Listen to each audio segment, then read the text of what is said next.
Lo anterior, ahora sí vamos a la palabra como tal. Quiero que me acompañe al Juan 18, 28 al 37. Juan 18, del 28 al 37. Y después a Lucas 23, 1 al 3. Vamos a empezar en Juan, nos vamos unos versículos a Lucas y regresamos nuevamente a Juan. Juan 18, perdón, no tiene 28, 18, del 28 al 37. ¿Ya lo tenemos?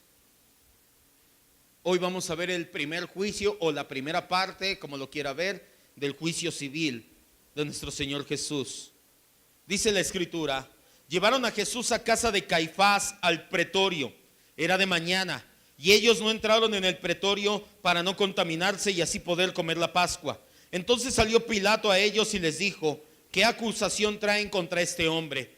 Respondieron los del Sanedrín y le dijeron: si este no fuera malhechor, no te lo hubiéramos entregado. Entonces les dijo Pilato: tómenle ustedes y júzguenle según su ley. Los judíos le dijeron: a nosotros no nos está permitido dar muerte a nadie, para que se cumpliese la palabra que Jesús había dicho, dando a entender de qué muerte iba a morir. Entonces Pilato volvió a entrar al pretorio y llamó a Jesús y le dijo: ¿eres tú el rey de los judíos? Jesús le respondió: ¿dices esto por ti mismo o te lo han dicho otros de mí? Pilato le respondió: ¿soy yo acaso judío? Tu nación y los principales sacerdotes te han entregado a mí. ¿Qué has hecho? Respondió Jesús: mi reino no es de este mundo. Si mi reino fuera de este mundo, mis seguidores pelearían para que yo no fuera entregado a los judíos, pero mi reino no es de aquí. Le dijo entonces Pilato: ¿luego tú eres rey? Respondió Jesús: tú dices que yo soy rey. Yo para esto he nacido y para esto he venido al mundo, para dar testimonio a la verdad. Todo aquel que es de la verdad oye mi voz. Lucas 23, 1 al 3.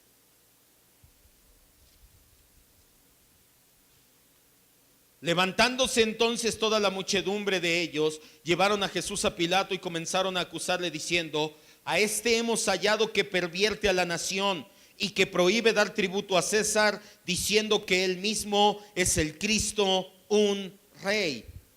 Entonces Pilato le preguntó diciendo: ¿tú eres rey de los judíos? Y respondiendo Jesús dijo: tú lo dices. Cierre sus ojos, vamos a orar.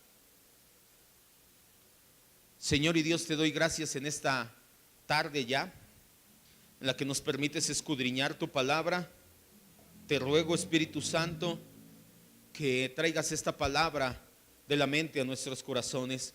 Intelectualmente nosotros podemos discernir esta palabra, pero espiritualmente no podemos nada sin usted, Espíritu Santo. Por eso le pedimos que lleve la palabra a nuestro corazón para ser como Cristo. Nosotros creemos firmemente que usted inspiró plena y verbalmente, palabra por palabra, toda la escritura, Señor. Esta palabra por ello es viva y eficaz. Esta palabra es como una espada de dos filos. Esta palabra entra hasta nuestro espíritu, corta los tuétanos, discierne los pensamientos, dice ella misma. Tenemos fe en que esto es real, en que esto es una verdad en nuestras vidas. Por eso es que le pedimos que el día de hoy se convierta nuevamente esto en realidad, que nuestro espíritu, nuestra alma, todo nuestro ser sea transformado a la imagen de Cristo. Es nuestra oración. Gracias, Señor, porque creemos que usted escucha las oraciones de sus santos, porque no las hacemos en nuestro nombre, las hacemos en el nombre de Cristo Jesús. Amén. Permítanme. Ya me voy a quitar la corbata de una vez. Si no, no puedo gritar a gusto.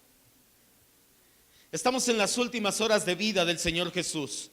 Después de que fue aprehendido en el torrente de Cedrón, cerca del huerto de Getsemaní, el Señor fue llevado por los alguaciles del templo y por cerca de 600 soldados romanos al palacio de Caifás, el sumo sacerdote en función en ese año. Allí en el palacio se dieron dos eventos simultáneos que ya estudiamos.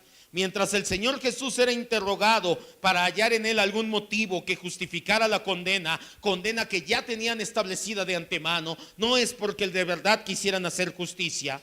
Al mismo tiempo, Pedro es interrogado acerca de si es discípulo del Señor Jesús. Ambos, Jesús y Pedro, bajo juramento, contestan. Jesús dice plenamente la verdad, pero Pedro miente descaradamente. El Señor sabe lo que Pedro está haciendo. Por eso es que lo mira directamente a los ojos cuando el gallo canta. Eso trae a la memoria de Pedro la predicción hecha por Jesús horas antes de que las cosas sucederían exactamente como acaban de pasar. Lo único que le queda a Pedro es salir y llorar amargamente por el pecado que acaba de cometer.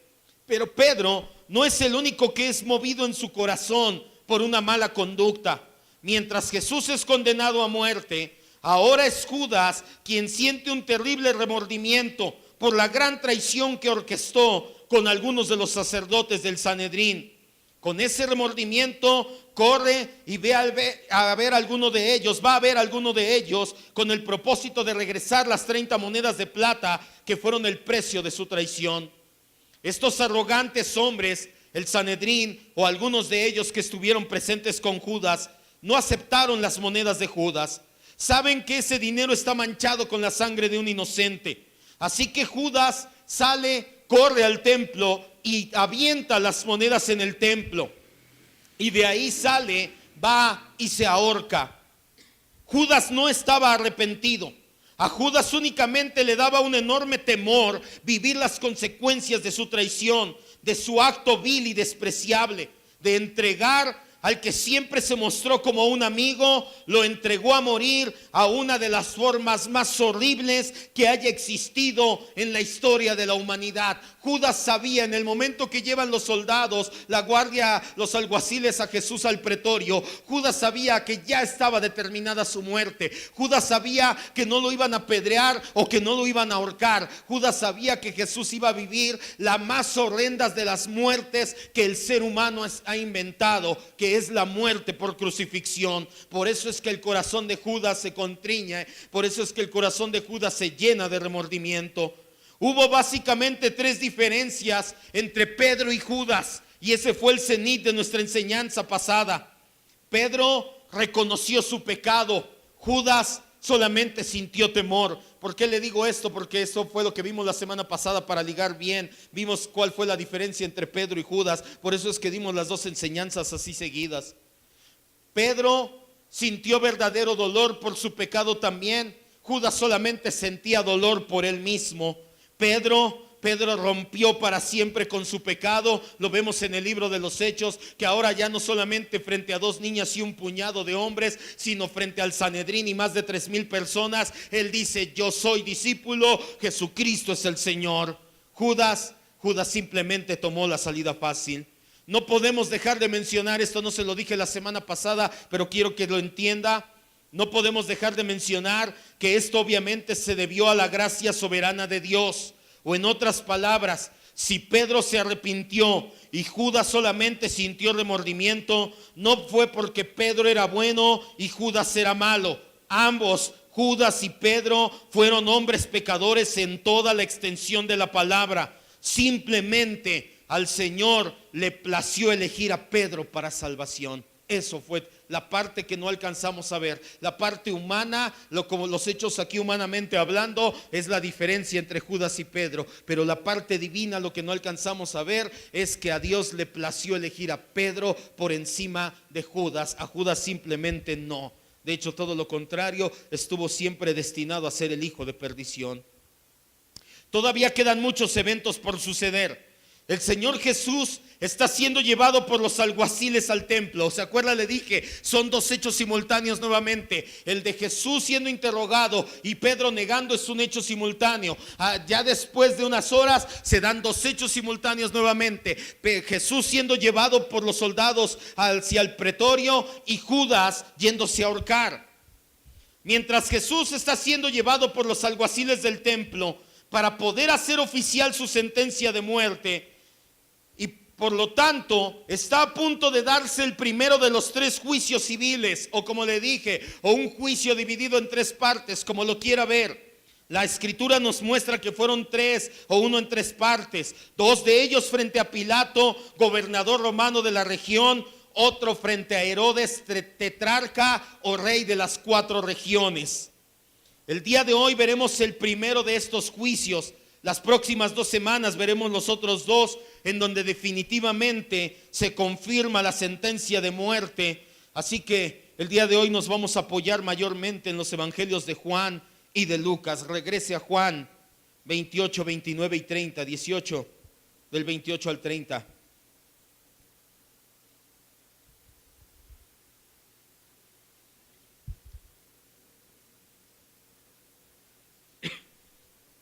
Llevaron a Jesús de casa de Caifás al pretorio. Era de mañana y ellos no entraron en el pretorio para no contaminarse y así poder comer la Pascua. Entonces salió Pilato a ellos y les dijo: ¿qué acusación traen contra este hombre? Respondieron y le dijeron: si este no fuera malhechor, no te lo habríamos entregado. Jesús fue mantenido prisionero desde las 3 de la mañana. ¿Se acuerda que así se divide la vigilia en la época de los judíos? En la época en que Jesús fue crucificado, así se dividían las vigilias. Cuando el gallo canta por segunda vez, es la vigilia de la mañana. Quiere decir que eran las 3 de la mañana, por eso lo sabemos. Jesús fue mantenido prisionero desde las 3 de la mañana hasta que amanece. Entonces, a primera hora de la mañana, dice Marcos 15:1, no vayas, el pasaje paralelo. A primera hora de la mañana, así como empezó a amanecer, se convoca el Sanedrín. La intención era pasar de inmediato a Jesús ante Pilato, antes de que la multitud en Jerusalén se alebrestara. Acuérdese, estaban celebrando la fiesta de la Pascua, la más grande de las 3 fiestas judías instituidas por Dios en el Antiguo Testamento. Llegaban literalmente ríos de gente. Ha visto cómo se llena, le he dicho varias veces, la basílica el 12 de diciembre, así se llenaba Jerusalén y el templo. Llegaban de todas partes, partos, medas, elamitas, babilonios, todos llegaban a Jerusalén a celebrar esa fiesta en particular. El Sanedrín se reúne muy de mañana. Antes de que empiece a amanecer ya se están juntando. Querían pasar de inmediato a Jesús a Pilato antes de que esa multitud en Jerusalén se diera cuenta de lo que sucedía. El Sanedrín podía decretar muerte, pero no podía ejecutar ese decreto. Para ejecutarlo, los romanos tenían que tomar la decisión. El levantarse y al amanecer o poco después y estar listo para trabajar en una hora tan temprana no era algo raro en el mundo antiguo, ni siquiera por parte de los hombres importantes como Pilato. Vaya, no fueron a despertar a Pilato. Pilato y en la antigüedad muchos hombres ilustres se despertaban poco antes de que amaneciera. Ya tenían un esclavo, ellos mismos ya sabían que se tenían que despertar porque decían: a la hora que amanece yo ya estoy haciendo cosas. En la puerta del pretorio, Jesús fue entregado a los soldados del gobernador, porque los venerables miembros del Sanedrín no querían entrar a una casa de alguien pagano, porque querían mantenerse puros y no contaminarse.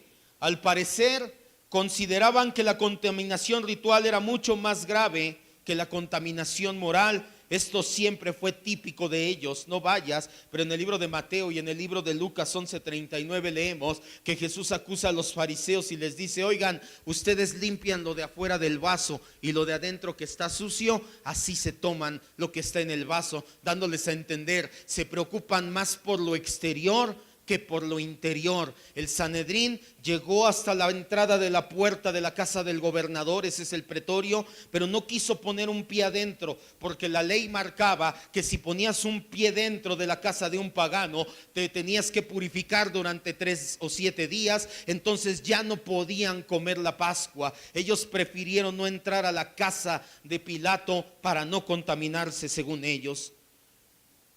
Ellos no se querían contaminar. ¿Quién? Todos los que llevaban a Jesús, los alguaciles, el Sanedrín, los saduceos. La Biblia o el texto no nos dice específicamente, pero lo podemos deducir. No quisieron entrar al palacio del gobernador o pretorio. ¿Por qué se llamaba pretorio porque es la palabra en latín para gobernador. El pretor o pretorio es el gobernador. Entonces el palacio del gobernador era el pretorio, los pretorianos eran la guardia del gobernador. Sucede algo aquí. Ellos no quisieron entrar para no contaminarse y comer la Pascua. Pero ¿qué Pascua nos habla Juan? ¿Que no fue cuando Jesús lavó los pies a sus discípulos en el aposento alto cuando comieron la Pascua? ¿Ya encontramos otra contradicción en la Biblia? Sí está hablando de la Pascua con el día en que se instituye la Santa Cena en el lugar del Peshach, el día en que Jesús parte el pan, toma el vino y lo reparte a sus discípulos. La noche anterior, vaya, parecería que hay una contradicción, pero ya lo hemos entendido. No hay contradicciones en la Escritura. Simplemente Juan estaba utilizando una expresión. La expresión así comer la Pascua significa así poder guardar los 7 días de la Pascua. Segunda de Crónicas 30:22. Si usted ha leído el libro de Levítico, el libro de Éxodo, recordará que la Pascua no se celebraba solamente un día. ¿Cuántos días se celebraba? 7. 7 días. El primer y gran día de la fiesta se comía el cordero pascual, pero los siguientes días se seguían comiendo panes sin levadura. Por eso la fiesta de la Pascua también es conocida como la fiesta de los panes. Y ellos querían seguir comiendo de los panes. Segunda de Crónicas 30:22.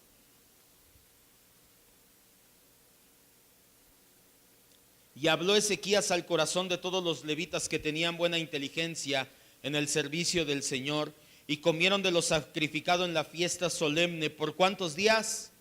Por 7 días, ofreciendo sacrificios de paz y dando gracias al Señor, el Dios de sus padres. Esta es una de las muchas referencias que nos dice la Escritura de comer la Pascua. Se refiere a celebrar los 7 días que dura la fiesta en total. Aclarado lo anterior, continuemos. Juan nos dice que Jesús fue presentado frente al famoso Poncio Pilato. ¿Quién era Poncio Pilato? Poncio Pilato era el 5º gobernador de la porción meridional de Palestina. Vaya, de la parte de Palestina que da hacia el Mediterráneo, era el gobernador Poncio Pilato. Era gobernador en el sentido de que era un procurador de justicia, no tanto como un rey que estuviera por encima. Tenía autoridad sobre la provincia y era responsable directamente ante el emperador, aunque al mismo tiempo estaba bajo la autoridad del gobernador de Siria. Por las fuentes históricas que tenemos, que han llegado hasta nuestros días, podemos concluir que Poncio Pilato no era una persona de mucho tacto. La historia secular nos dice que en una ocasión hizo que los soldados que estaban bajo su mando llevaran emblemas con la imagen del emperador. En el pecho llevaban grandes emblemas o grandes imágenes del emperador. Esto lo hizo a propósito Poncio Pilato. Para los judíos esto resultaba en algo sacrílego. Los judíos tomaban la idolatría muy en serio, y el hecho de que anduviera un romano en medio de sus calles con el pecho lleno con la imagen del emperador, para ellos era algo aberrante, sacrílego, malo, en pocas palabras. Cuando fueron a pedirle a Poncio Pilato que quitara esas imágenes del pecho de sus soldados, los amenazó de muerte y tardó mucho tiempo en hacerles caso. En otra oportunidad utilizó el tesoro del templo, no el tesoro, los impuestos que cobraba Roma. El tesoro del templo fue, metió mano y sacó de ahí para construir un acueducto. Cuando la multitud se quejó y se amotinó, ordenó a los soldados reprimirlos con fuerza bruta. El incidente que por fin condujo a que fuera quitado de su cargo fue cuando una multitud de fanáticos, bajo el liderato de un falso profeta, querían subir al monte de Gerizim para encontrar unos vasos sagrados que supuestamente Moisés había dejado ahí. Poncio Pilato entonces toma la decisión, cual Luis Echeverría Álvarez en el 68, acaben con ellos, y mataron a muchísimos judíos ese día. Ese fue el incidente que colmó el vaso y por el cual quitaron a Poncio Pilato. Ante la queja incesante de los samaritanos y judíos, Pilato fue quitado del cargo. Se dirigió a Roma para responder por sus acusaciones, y antes de llegar a Roma, el emperador Tiberio, que era protegido, Pilato de Tiberio, murió. Hay un relato no confirmado por Eusebio que dice que Pilato se vio obligado a ser su propio verdugo. Vaya, muy probablemente Pilato tan malo fue, tan mala persona, tan duro fue que terminó como Judas asesinándose o suicidándose, mejor dicho. Por los evangelios nos damos cuenta que Pilato era una persona muy cruel. Lucas 13:1. Quiero que tenga bien en mente quién es Pilato. No es el tema del día de hoy, pero sí quiero que entienda quién es Poncio Pilato, el tipo de persona que era. Odiaba profundamente a los judíos. Se podría decir que fue un antisemita declarado. Por Lucas 13:1, ¿por qué cree que hizo? Que llevaran estandartes en el pecho o banderas, pendones, como fuera, pero que llevaran a César como una imagen, porque era nada más por estar en contra del judío de su época. Al mismo tiempo tenía miedo de esos judíos. Lucas 13:1 dice: en ese mismo tiempo estaban allí algunos que le contaban acerca de los galileos cuya sangre, ¿quién dice que hizo? Pilato había mezclado con los sacrificios de ellos. Hace tiempo, de hecho, creo que vimos en una de las parábolas, ya tiene como 4 o 5 años, esta parábola, ya vimos esta enseñanza, y hay una historia, porque no es leyenda, una historia por los judíos en la cual Pilato hace asesinar personas, pero no solamente los hace asesinar, sino hace que su sangre sea mezclada con la sangre de los sacrificios que se ofrecían, otro acto sacrílego. Pilato era tan supersticioso como su esposa. Sobre todo lo podemos ver en los relatos del juicio de Jesús ante él. Pilato era egoísta, buscaba quedar bien con el gobernador nada más. Odiaba mucho a los judíos. Según él, los judíos no hacían más que causarle un problema tras otro. Aunque no podemos decir que Pilato no tuviera ciertos vestigios de compasión humana y un cierto sentido, aunque torcido, de la justicia, aún así, aunque su culpa fue grande de Pilato, no fue tan grande como la culpa de Anás y Caifás. Cuando comparamos todos los relatos del evangelio con respecto al juicio, uno tiene la impresión de que Pilato hizo todo lo posible por desentenderse de este caso. De hecho, hay un dicho en castellano muy mencionado por nosotros: yo me lavo las manos como ¿quién? ¿Y qué significa en nuestro idioma? Yo no quiero nada que ver, allá hazle tú como puedas. Es lo que nos quieren dar a entender los relatos, y es así. Pilato no quería a los judíos, por eso no quería agradarles concediéndoles la muerte de Jesús.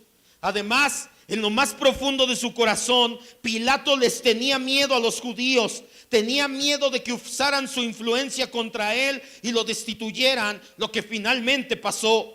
Hasta cierto punto Pilato estaba dispuesto a hacer la justicia que hacía falta, sobre todo si con ello molestaba a los judíos, pero solo hasta cierto punto. Cuando su posición de gobernador se vio amenazada, Pilato cede ante los judíos. Jesús fue llevado entonces ante este gobernador. Probablemente informado por los soldados de la guardia. ¿Tú crees que los soldados no regresaron y le dijeron el jefe de los pretorianos: oye, la situación está tremenda con este hombre llamado Jesús? Él, informado por los soldados de la guardia y una delegación del Sanedrín, que había llegado un prisionero y que esa delegación se negaba a entrar al pretorio, salió a su encuentro. De pie en un pórtico en la calle frente a su residencia, pidió a los dirigentes judíos que hicieran su alegato. Quiero que levante su mirada y me vea para que entienda bien lo que le estoy diciendo para que se imagine bien las cosas. Pilato está dentro en su palacio, llegan hasta la puerta, hasta el pórtico del pretorio, llegan y le dice la comitiva judía: oye, háblale a Pilato, no podemos entrar el día de hoy. Entonces uno de los guardias va, entra con Pilato y le dicen: oye, allá están afuera los que te platiqué ayer, los de Jesús, así y así, así. Pilato baja de su palacio, va y se para en la entrada, en el pórtico de su palacio, del pretorio, y es ahí en el pórtico donde escucha, en el zaguán de la puerta, si le quieres llamar, donde escucha el alegato de los judíos. La primera pregunta que les hace Pilato es: ¿qué acusación tienen contra este hombre? Esta pregunta era desde luego adecuada. La respuesta de ellos, sin embargo, fue descarada. Si no fuera malhechor, no te lo hubiéramos traído. Era una sugerencia abierta, era una manera ya de manipular de los judíos a Pilato. Pilato sale y hace una pregunta adecuada: oigan, yo no sé qué está pasando, ¿por qué me traen a este hombre? Y los judíos, ya queriendo manipular la respuesta, le dicen: si no fuera malhechor, no te lo hubiéramos traído. Le estaban dando a entender: Pilato, si sabes lo que te conviene, deja de hacer preguntas. Sabes muy bien que casi todos los asuntos nosotros como tribunal los podemos ejecutar, pero no este, porque él merece muerte. Tú solamente confirma nuestra decisión y ya. Juan continúa y nos narra, versículo 31 al 32. Juan 18, 31 y 32.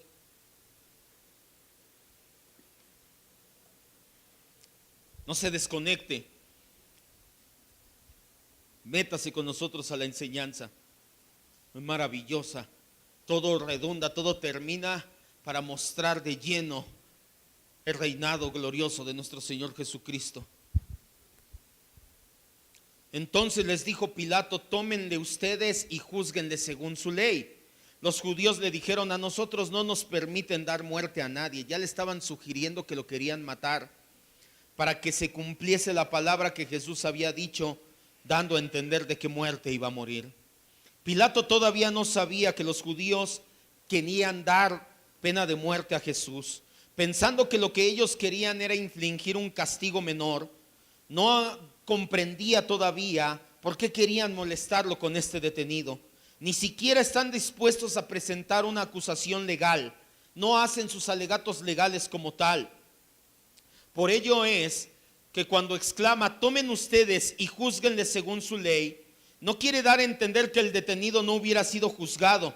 Lo que quiere decir Pilato con esto es: háganse ustedes del cargo, a mí no me molesten.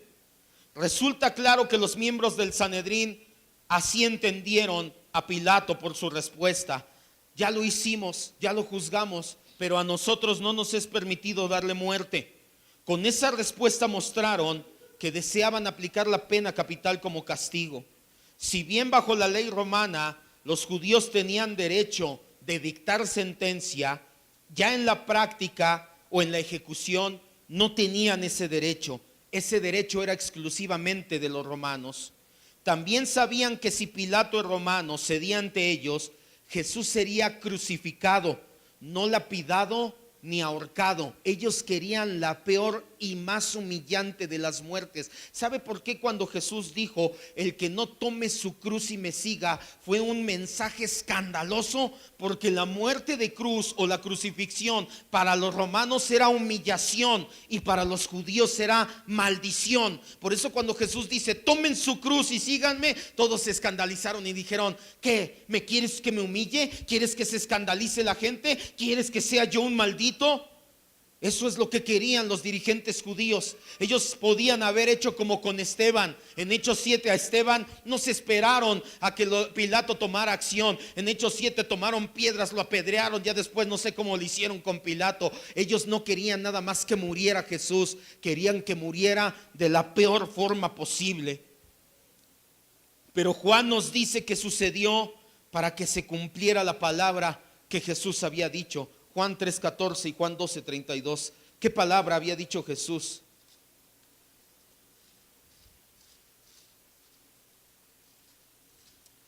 Juan 3:14.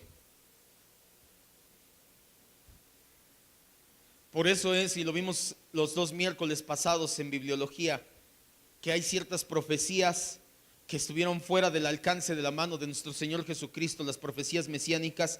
Hubo algunas que bien pudo él haber querido cumplir, no lo descartamos, al contrario, fue algo real.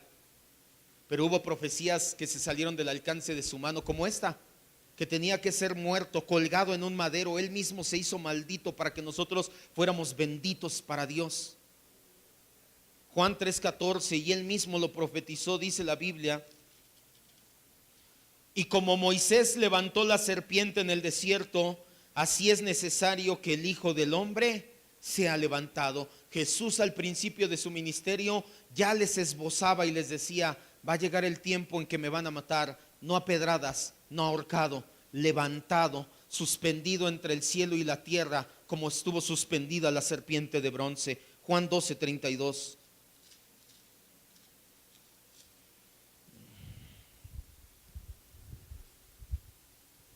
Juan 12:32.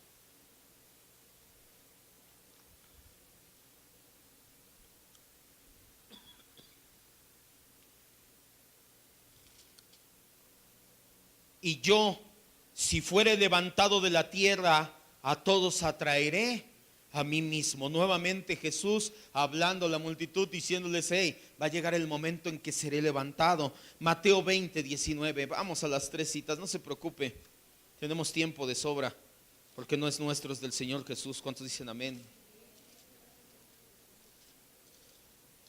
Mateo 20:19. Son 3 al menos de las varias ocasiones en que Jesús habló de qué muerte iba a morir.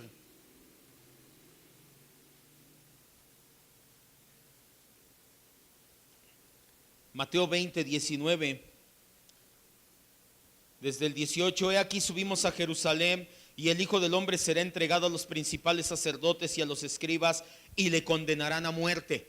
Pero no los deja ahí, porque hubieran pensado: ¿te van a ahorcar? ¿Te van a matar a pedradas? No.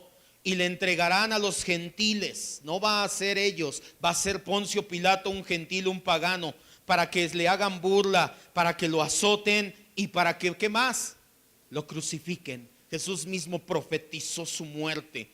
Este era el plan de salvación desde la eternidad pasada. Fue trazado en el pacto de redención o en el pacto eterno de salvación. Desde antes de que el cielo y la tierra fueran creadas, el Padre, el Hijo y el Espíritu Santo ya habían hecho un pacto de redención para el ser humano, en el cual dictaba que nuestro Señor Jesucristo iba a morir por muerte de cruz, iba a morir con la muerte del maldito. Deuteronomio 21:23. Solamente aquellos malditos morían de esta forma.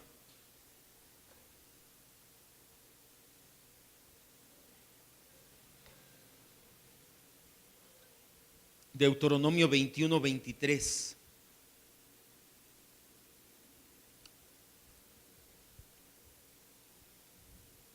No dejarás que su cuerpo pase la noche sobre el madero. Hablando acerca de aquellos que son colgados en un madero para muerte. Porque, ¿qué dice? Maldito es por Dios el que es colgado, y no contaminarás la tierra que el Señor tu Dios te da por herencia. Y por último, Gálatas 3:13. Si se da cuenta, toda la escritura, Antiguo y Nuevo Testamento, viajamos de un lado a otro, apunta hacia la muerte de cruz del Señor Jesucristo.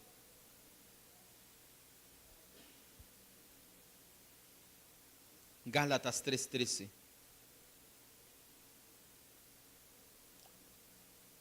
¿Ya lo tiene?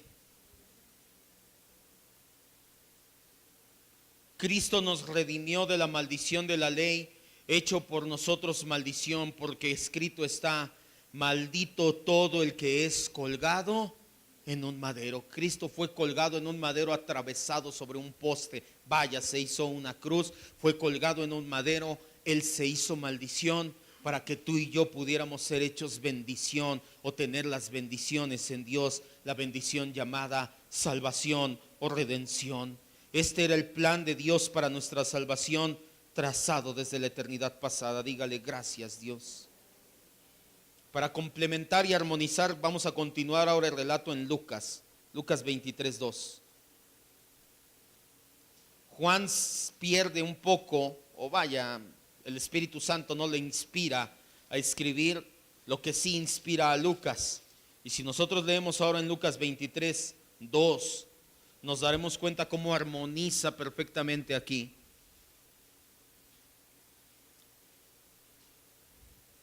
Pilato, en el relato de Juan, nos quedamos en que les dice: júzguenlo ustedes según su ley. Y ellos les dicen: no nos es permitido matar a nadie. Y Juan nos dice: porque así estaba escrito para que se cumpliera de qué muerte había de morir. Él tenía que morir en una cruz. Estaba profetizado 1500 años antes, cuando se escribió Deuteronomio. Jesús mismo lo dijo. Pablo lo ratifica 50 años después. Y Lucas nos dice que entonces los fariseos o los sacerdotes comenzaron a acusar. Ok, ¿quieres escuchar más acusaciones, Pilato? Te voy a decir: a este hemos hallado que pervierte a la nación, que prohíbe dar tributo a César y que él dice que es el Cristo, un rey. Es claro que aunque el Sanedrín había acusado de blasfemia a Jesús, ellos no le dijeron: tú eres rey, tú eres esto. Ellos lo habían acusado por blasfemia. Pero ante Pilato no presentaron de inmediato ese cargo. Ellos pensaron con justa razón que una acusación de blasfemia era menos peso que una acusación política. Una acusación política tenía mejor oportunidad de ser tomada en el contexto del derecho romano.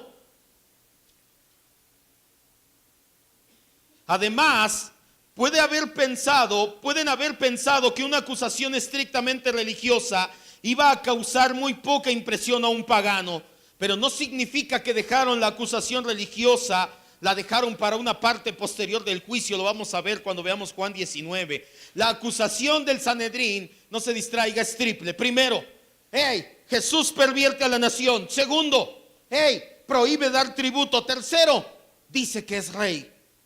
3 mentiras flagrantes. En ningún momento pervirtió a la nación. La palabra pervertir, del griego diesfrateo, se traduce como corromper moralmente. Ellos llegaron y dijeron: oye, Jesús corrompe moralmente a la nación. Sabemos que fue todo lo contrario. Las palabras de Jesús prácticamente siempre eran: vete y no peques más. Tampoco prohibía dar tributo a César. Cuando lo quisieron engañar al respecto, dio su famosa respuesta: da al César lo que es de César, ¿y qué más? Y a Dios lo que es de Dios. ¿Prohibía dar tributo? No. Mucho menos se autoproclamó rey, y menos en el sentido político y mundano de la palabra.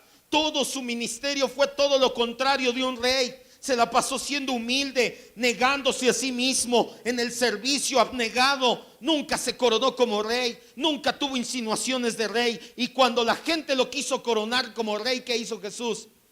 Se escondía y huía del lugar. Pilato sabía muy bien que los judíos no estaban precisamente enamorados de Roma. ¿Se acuerda que se lo vine diciendo durante todo el trayecto del Evangelio de Juan? ¿Por qué querían a Jesús coronarlo rey? Porque odiaban la opresión de los romanos. Estaban hartos de que si un romano le decía: hey, anciano, estoy cansado, llévate mi equipaje una milla, tienes la obligación de hacerlo. Oigan, vengan, paguen impuestos. Oigan, ustedes no pueden hacer esto, no lo otro. Los judíos estaban hartos de la opresión romana, y Pilato lo sabía. Como para poder saber, Pilato sabía que los judíos estaban tan hartos de la opresión romana, que no se tragó el cuento de: este es un rey que se está poniendo en tu contra. Pilato sabía: si este verdaderamente fuera rey, lo hubieran apoyado, porque están hartos de nosotros los romanos. Pilato sabía perfectamente que la verdadera razón era la envidia. Mateo 27:18. Deje ahí su separador. Mateo 27:18. Pilato no se tragó el cuento de: es un incitador romano, está en contra de ustedes. Si estuviera en contra de nosotros, ustedes lo estuvieran apoyando. No, ustedes no están entregándomelo porque seamos amigos, ustedes me lo están entregando porque están celosos de él. Mateo 27, 18. Dice, porque sabía que por envidia lo habían entregado. Pilato entendía perfectamente y decía, ustedes no lo entregan por ningún motivo religioso, cultural, político. Ustedes tienen envidia de que la gente lo sigue, de que la gente lo escucha, de que la gente verdaderamente lo ama y hace discípulos, no como ustedes que nada más ponen carga sobre la gente. Lucas nos dice que la reacción de Pilato fue algo maravilloso. Vamos a verlo. Versículo 3, regrese ahí, 23:3. Fue maravilloso porque dio a pie una magistral respuesta de parte de Jesús. Entonces Pilato le preguntó diciendo, por eso lo leí así a propósito hace rato, una mejor traducción del griego original es, ¿tú eres rey de los judíos? Pone primero el pronombre tú. Si nos apegamos a una traducción más literal, es ¿tú eres rey de los judíos? Y respondiendo Jesús le dijo, tú lo dices. Pilato hizo esta pregunta para protección propia, no porque creyese que realmente fuera un rey, pero realmente se tenía que proteger, porque si no corría riesgo de que si no tomaba en cuenta a este supuesto rey y pasaba algo, el emperador lo llamara a juicio. Cuando él dice, tú eres rey de los judíos, el tú, el pronombre que encabeza la pregunta, es el énfasis ahí, porque está diciendo la pregunta en tono burlón, en tono de mofa. Es como si él le dijera, ¿tú rey de los judíos? ¿Qué ridiculez estás diciendo? La respuesta completa la tenemos en Juan 13. Vaya ahora a Juan 13, 34.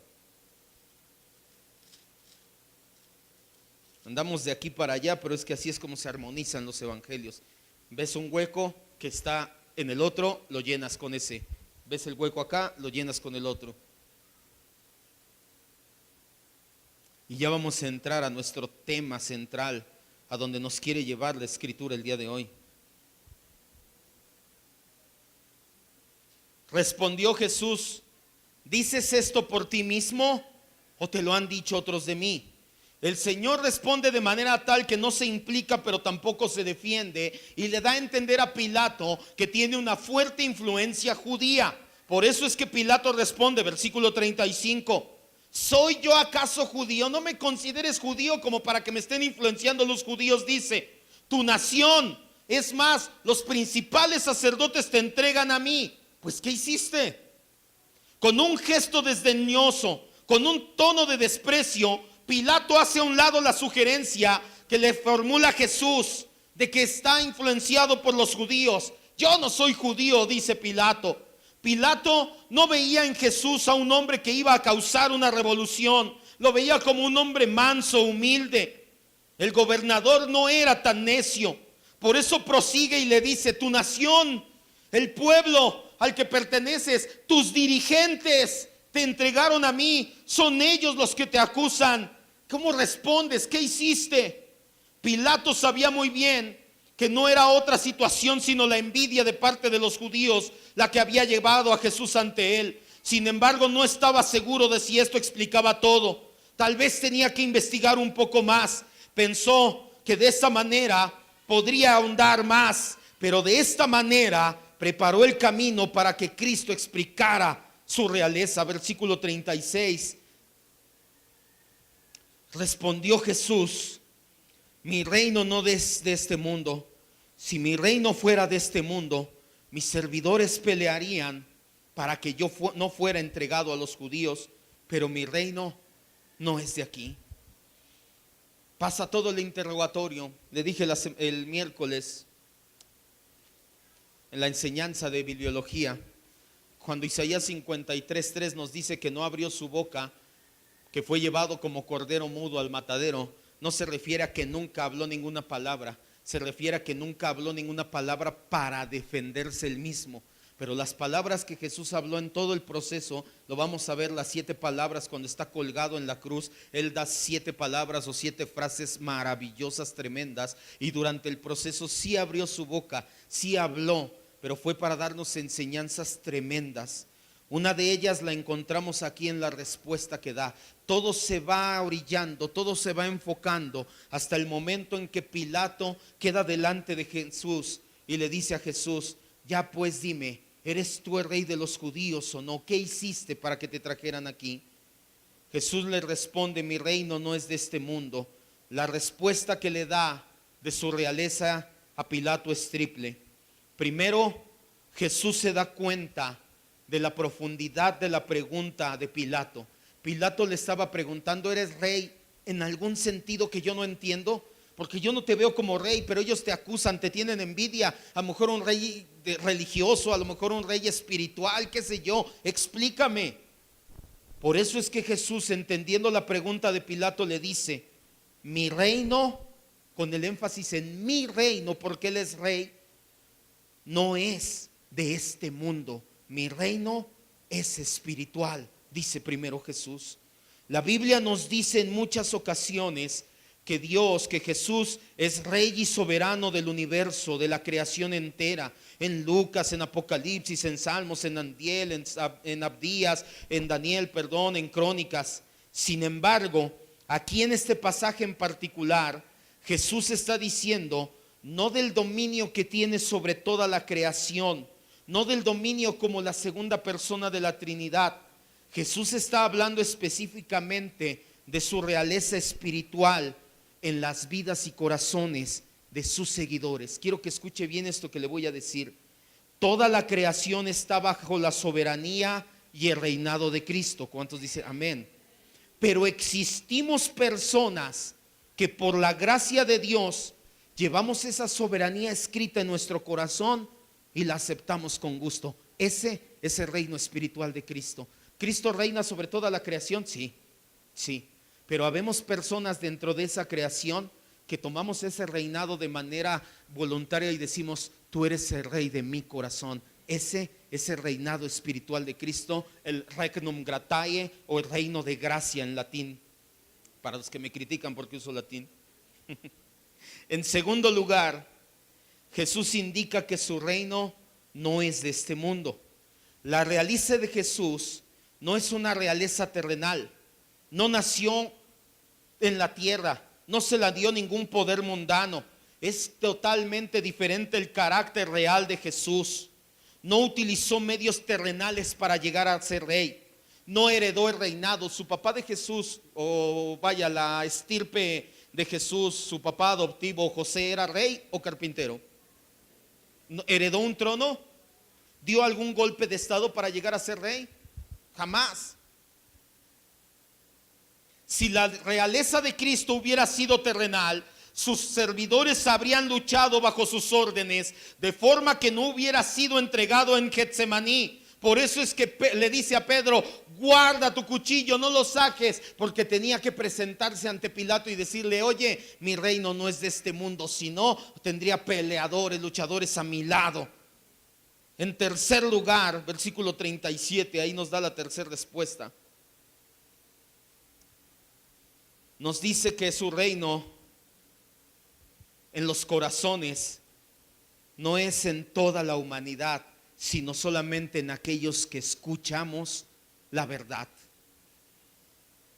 Versículo 37, la segunda parte. Respondió Jesús: tú dices que yo soy rey.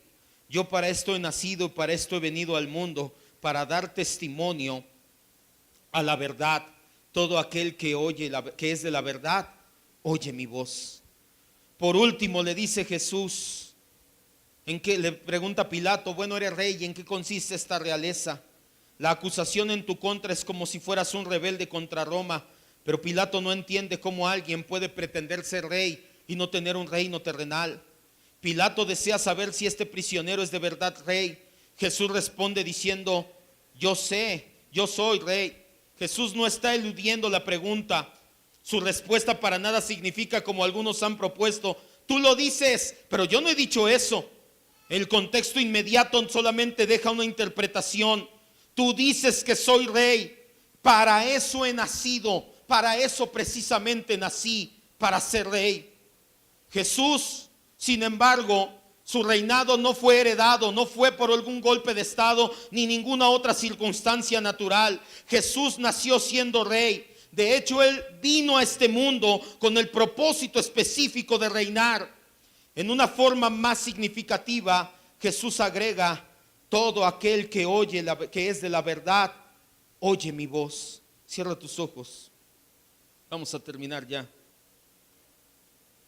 Voy a explicarte lo que acabamos de decir en estos últimos momentos. No quiero que te vayas así nada más con palabras muy bonitas, pero que no entendimos. Le pregunta Pilato a Jesús: ¿eres tú rey? Y Jesús le dice: tú lo has dicho. No como eludiendo la pregunta, sino confirmándola, y le dice: para esto he nacido. Anteriormente ya le había dado a entender Jesús: mi reino no es de este mundo, mi reino es espiritual. Y termina diciéndole: y mi reino es en aquellos que aman la verdad y que oyen la verdad. Era una invitación también a Pilato para que escuchara la verdad, porque aquellos que escuchan la verdad, no importa si son judíos o gentiles, todos aquellos que hemos nacido de nuevo, estamos ansiosos de escuchar la verdad.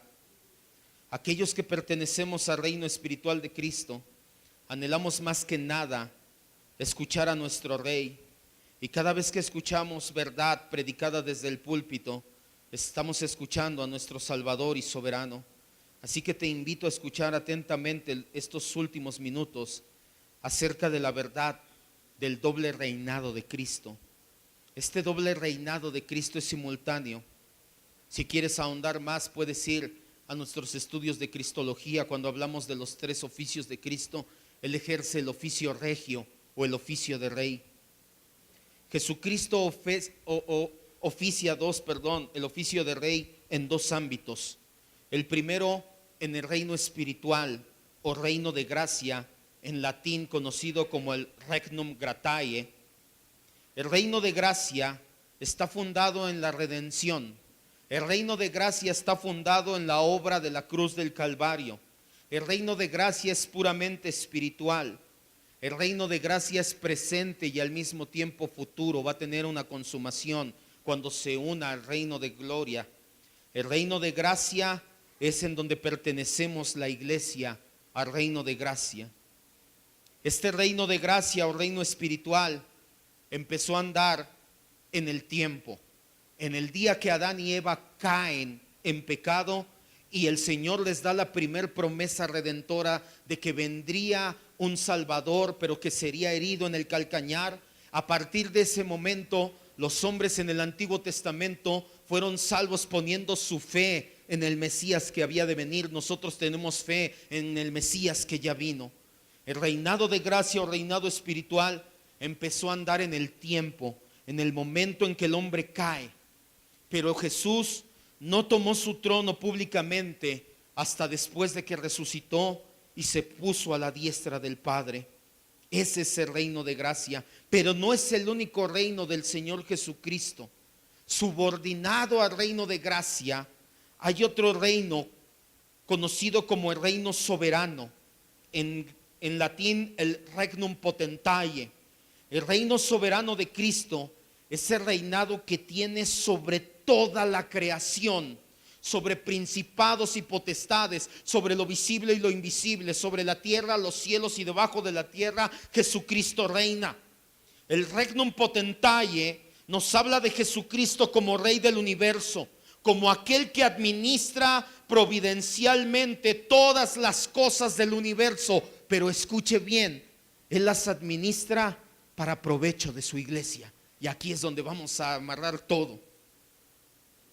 Como Rey del universo, Jesucristo guía el destino del universo mismo, de cada individuo, de cada grupo social, de cada nación, de cada evento natural, de cada evento en el universo. El Señor Jesucristo lo guía de manera tal para promover crecimiento, madurez espiritual y perfección gradual en el pueblo que Él ha rescatado con su propia sangre.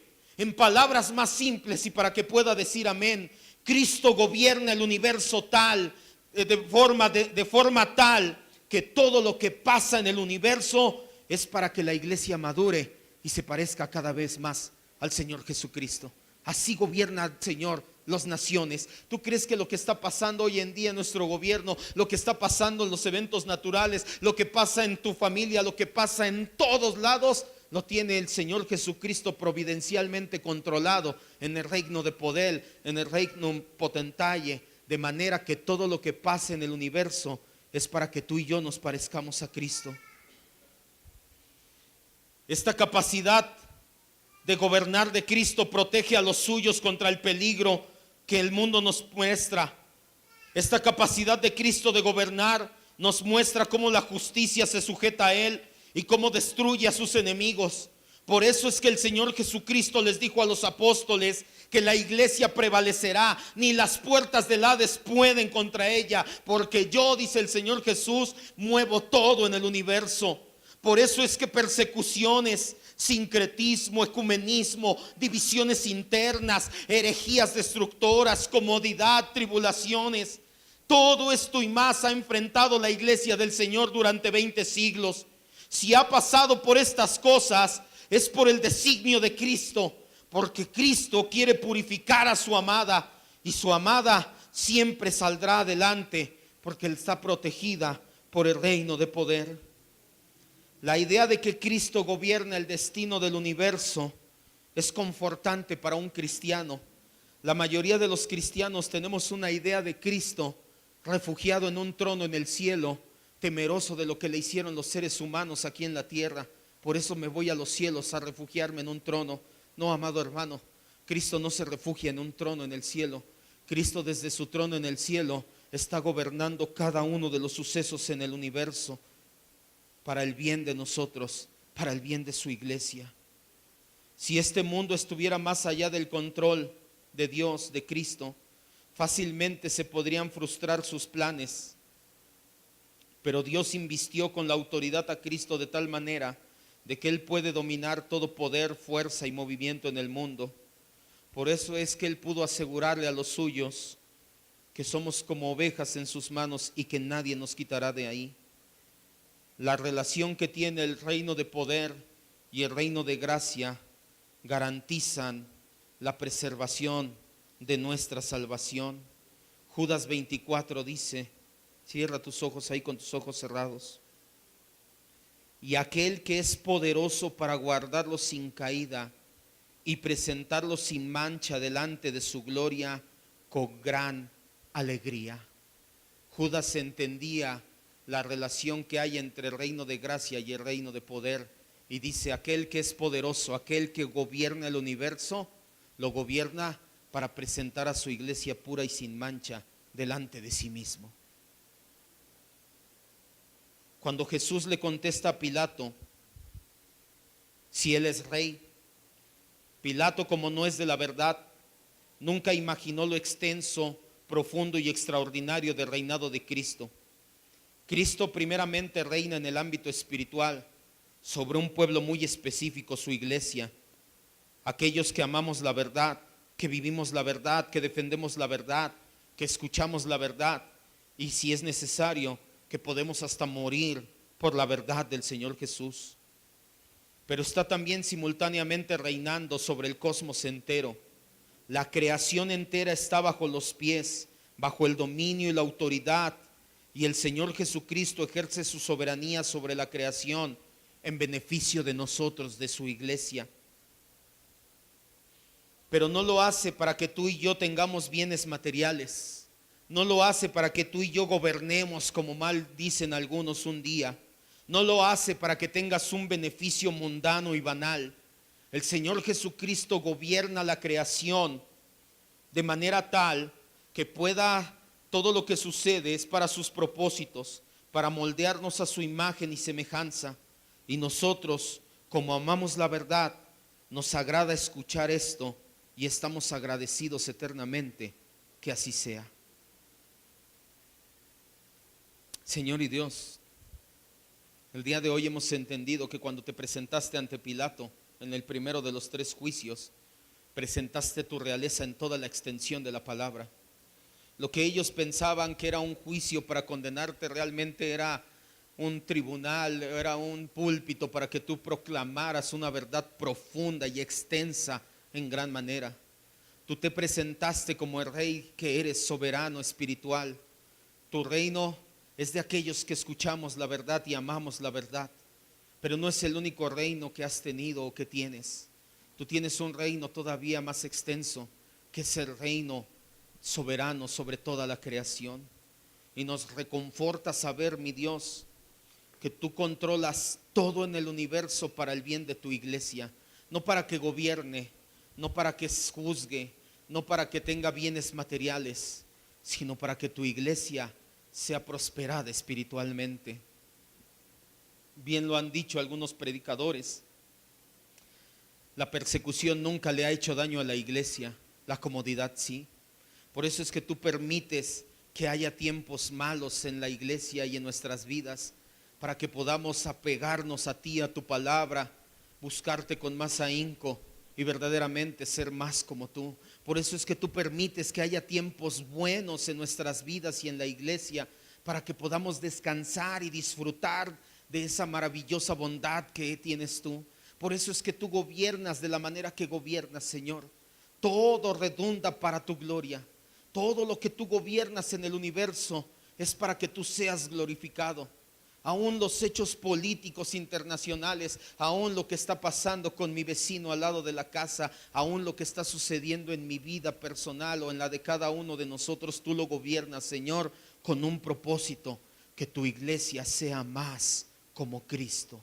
Y eso es lo que queremos, eso es lo que anhelamos. Aquellos que amamos la verdad, que escuchamos la verdad, que seguimos la verdad, decimos: gracias, Cristo, gracias, Señor.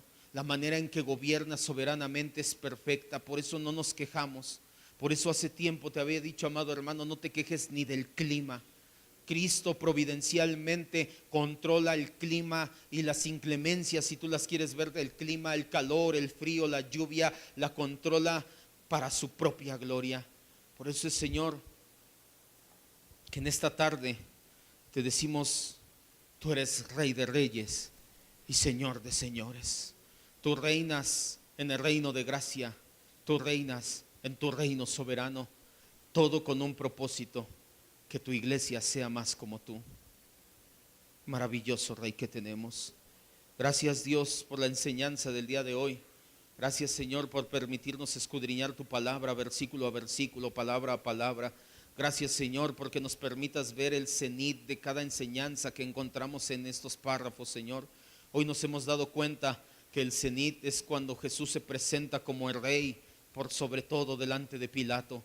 Pilato no lo alcanzó a entender porque él no era de la verdad, pero nosotros, Señor, amamos la verdad y seguimos esa verdad. Por eso nos reconforta saber que tú gobiernas todo en el universo. Y aún lo que nosotros consideramos cosas malas, aún lo que a nosotros nos duele, aún lo que a nosotros no nos gusta, decimos: gracias, Dios, gracias, Cristo, porque lo estás usando para que seamos más como el amado de las naciones. Lo estás usando para moldear nuestro carácter a la imagen del Señor Jesús. Gracias, Dios, te decimos en esta tarde, en el nombre de Jesucristo. Amén, Dios.